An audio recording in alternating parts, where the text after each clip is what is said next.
So attitude is everything in life. Change your attitude, change your destiny. आज से ही backup करना शुरू कर दें, अपने आप को थपकी देना शुरू कर दें कि you are doing good in life. दिया करें, अपने आप को शाबाशी दिया करें. ऐसे दिन आएंगे आपकी जिंदगी में जब आपका उठने का दिल नहीं करेगा. आपको लिटरली यहां से पकड़ के, अपने आप को यहां से पकड़ के यूं उठाना पड़ेगा. उठो, गेट अप, और निकालो उसको जो तुम्हें डिमोटिवेट कर रहा है. कोई मदद के लिए नहीं आएगा, ये मैं आपको पहले बता दूं. Be a lone wolf, although expect good, but don't expect people to hold your hands. आप हैं और अल्लाह हैं, बस जिंदगी यही मुख्तसरन है. बाकी माँ बाप बहुत सिंसेयर हैं बेशक, लेकिन कभी कभी इंसान अकेला लड़ता है, उसकी बहुत सी वजूहात होती हैं. तो अकेला लड़ना सीखे, अपने एटीट्यूड को चेंज करें, अपने आप को पहचानो, चट्टान बन जाओ. It all start from your mind set, your attitude. Change your attitude, change your destiny. मसला यह है कि हमारी जिंदगी में मेजॉरिटी मसले हमारे एटीट्यूड की वजह से. ये मैं नहीं कह रहा है, कुरान कहता है. अल्लाह ताला ने कहा चैप्टर 10 वर्स 44 सूरह यूनस आयत नंबर 44 में, इन्नल्लाह ला यज़लिमुन नास शैअन वलाकिन्नन नास अनफुसहुम यज़लिमून. बेशक अल्लाह इंसान पे जुल्म नहीं करता, इंसान खुद अपने ऊपर जुल्म करता है. कैसे? गलत एटीट्यूड. मैं आपको चंद गलत एटीट्यूड्स गिनवाता हूं क्विकली, इंशाल्लाह आपके सामने बहुत अच्छे से बात वाज़ेह हो जाएगी. क्या है गलत एटीट्यूड जिनकी वजह से हम मार खाते हैं? स्पेशली मेरे यंगस्टर से खिताब कर रहा हूं इस वक्त. नंबर 1 जी, what is this? Comfort zone. अपने कंफर्ट जोन में बैठना, बस मुझे कोई कुछ ना कहे, मैं मौजे मारूं, ओके, मेरे ऊपर कोई जिम्मेदारी ना हो, मुझे हर जगह अच्छा ही मिल जाए, मेरे दोस्त भी हों, हर जगह जो है वो मेरे लिए देग आ जाए, ओके, ट्रे में खाना आ जाए और मैं बस बैठा राज करूं. तो सबसे पहले ऐसे लोग गिरेंगे लाइफ में, ओके. सबसे पहले ये ठोकर खाएंगे, क्योंकि जैसे ही ये कंफर्ट जोन से बाहर निकलेंगे बस रोना धोना शुरू. क्या वजह है? शादियां क्यों नहीं चलती आज? हम कंफर्ट जोन में इतने अटैच हो चुके हैं, इतने अटैच हो चुकी है हमारी यूथ कि जैसे ही जिम्मेदारी पड़ती है तो वैसे कंफर्ट जोन डिस्टर्ब होता है. जब कंफर्ट जोन डिस्टर्ब होता है तो फिर रोना धोना शुरू हो जाता है, स्ट्रेस आ जाता है, स्ट्रेस से डील कर नहीं सकते, कोलैप्स कर जाते हैं, डिप्रेशन में चले जाते हैं वगैरह वगैरह. तो कंफर्ट जोन में रहने वाला बंदा तरक्की नहीं करता, क्योंकि कंफर्ट जोन में कुछ ग्रो नहीं करता. कंफर्ट जोन में फिर इंसान मोटापे की तरफ ही जाता है और कुछ भी नहीं. जैसे वो पिछले दिनों एक फनी पिक्चर भी आई हुई थी इंटरनेट पे कि उन्होंने कहा था life defined in one picture, life sadness defined in one picture. क्या था कि एक तरफ गेम्स का रैक था, PS4 की गेम्स का रैक था, दूसरी तरफ पैम्पर्स का रैक था. और वो जो लड़का था उसने अपना बच्चा उठाया हुआ था, वो बड़ी हसरत से PS4 गेम्स की तरफ देख रहा था, लेकिन दूसरी तरफ लेना उसे पैम्पर्स थे. तो वो उसकी सैडनेस थी कि क्या ही दिन थे, PS4 खेला करता था, कोई जिम्मेदारी नहीं थी, अब पैम्पर्स लेने जाना पड़ता है. ओके, तो जिम्मेदारी कभी ली ही नहीं ना, इसलिए अब जब जिम्मेदारी आई है तो स्ट्रेस आया है. जिम्मेदारी के साथ स्ट्रेस तो आएगा, स्ट्रेस के लिए अपने आप को तैयार नहीं किया हुआ था. कितने लोग हैं जो कंफर्ट जोन से नहीं निकलते, वो सारी उम्र दोस्तों के साथ ग्रुप्स बनाते हैं, सारी उम्र दोस्तों के साथ रहते हैं, नई चीज़ों को एक्सप्लोर नहीं करते, फिर जैसे ही वो यूनिवर्सिटी में जाते हैं वहाँ पे उनका कंफर्ट जोन ब्रेक करता है. वहाँ पे कंपटीशन आता है, वहाँ पे मुश्किलात आती हैं, वहाँ पे लोग कोई उन्हें एक्सेप्ट करते हैं, कोई नहीं करते हैं, वो तैयार नहीं होते. वो ये समझते हैं कि हम में बहुत बड़ा मसला है और वो उस वजह से अफसुर्दा हो जाते हैं, गिव अप कर देते हैं.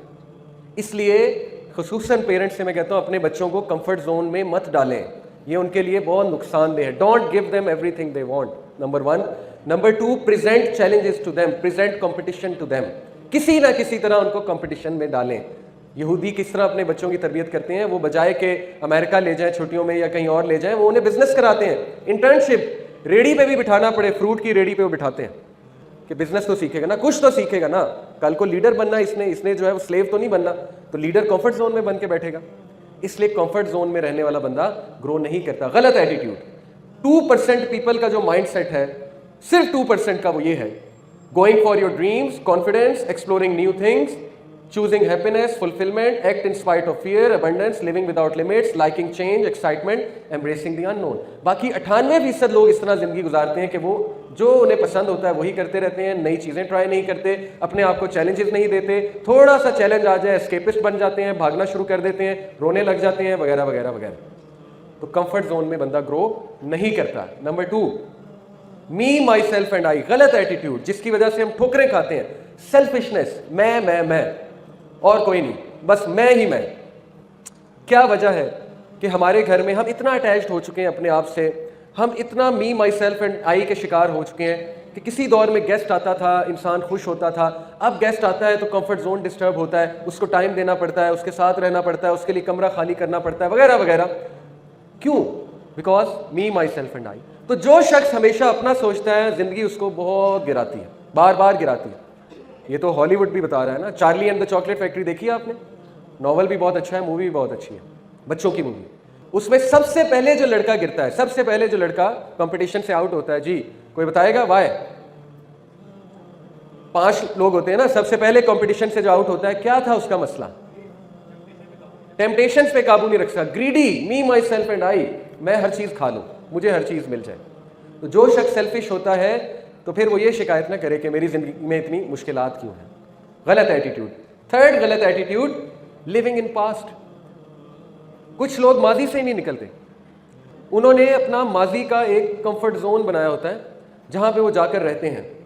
मिसाल के तौर पे माजी में वो बहुत बड़ी चीज़ थे, माजी में वो बड़े खुश थे, माजी में जो है वो बहुत लाइक थे, माजी में वो बड़े टैलेंटेड थे, लेकिन अब जब ज़िंदगी ने मुश्किलात प्रेजेंट की, ज़िंदगी स्ट्रेस लेकर आई, तो अब वो चीज़ नहीं है, वो कैफियत नहीं है।